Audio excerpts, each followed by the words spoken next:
There are weird rules in the wine world. For example, you never hold your wine glass by the bowl, even though it looks very logical. The same thing bodes true for winemaking. Certain grape varieties never get blended together. Well, I should never say never. Do you know what this wine is?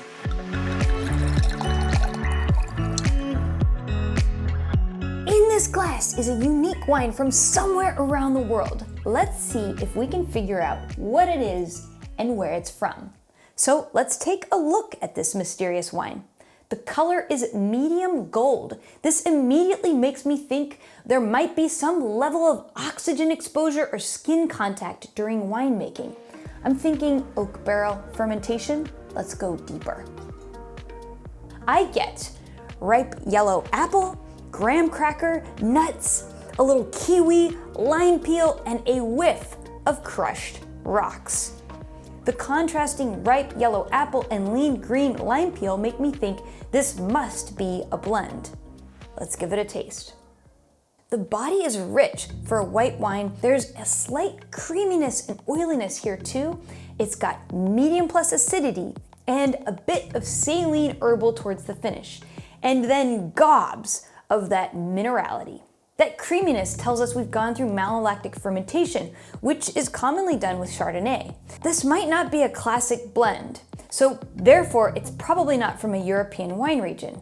But with so much herbaceous minerality, it's not from your typical New World region either. So where do you think this wine blend is from? Germany, the United States, South Africa, or France? I think we need some help. Christine Marsilio, can you fill us in what this wine might be and where it might be from? The wine offers hints that suggest a blend of several grapes, pointing towards its origin. But what is the blend? The yellow apple notes are really indicative of Chenin Blanc, while the broad, slightly oily texture suggests Semillon. Oak aging and malolactic fermentation hint at Chardonnay, and a touch of nuttiness might point us towards Roussanne. Now, white grape blending is actually pretty uncommon in Germany, which tends to lean towards single varietal wines such as Riesling. And while we do find Roussanne blends in France, they don't typically include Semillon or Chardonnay. The US experiments with white blends, but Chenin Blanc is actually quite rare there. With Chenin Blanc alongside the diverse white grapes in the mix, and the old world techniques with new world fruit points us directly towards South Africa. South Africa's main wine growing area is along the Western Cape.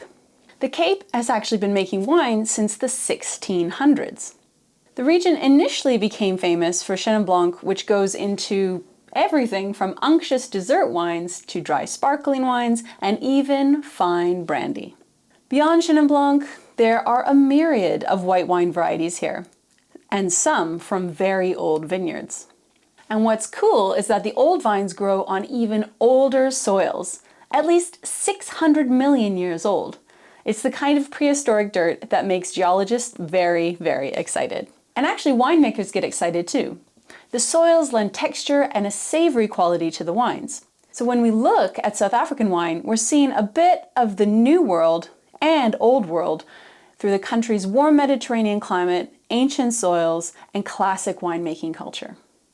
Now, Madeline, it's time for the big reveal. What exactly are we tasting? Today we're tasting Thorne and Daughter's Rocking Horse Cape White Blend. It's a blend of 32% Roussanne, 29% Semillon, 14% Chardonnay, 16% Chenin Blanc, and 4% Claret. The wine is fermented in oak barrels of various sizes and then blended rather expertly together to produce this complex palette of ripe apple, kiwi, and this lovely flinty South African minerality. Thorne and Daughters are a small family winery that's relatively new, but they do things in the old way. Hand harvesting and uncomplicated winemaking put the focus on high quality fruit. I think this is a very unique Cape blend, and it goes to show the rules are meant to be broken. So there you have it. We're one step deeper into the fascinating world of wine. And this wine is part of Wine Folly Club, so you're welcome to join if you'd like to follow along. And we'll have more videos like these coming up, so definitely subscribe if you want to learn more about wine. Until next time, happy tasting. Salut!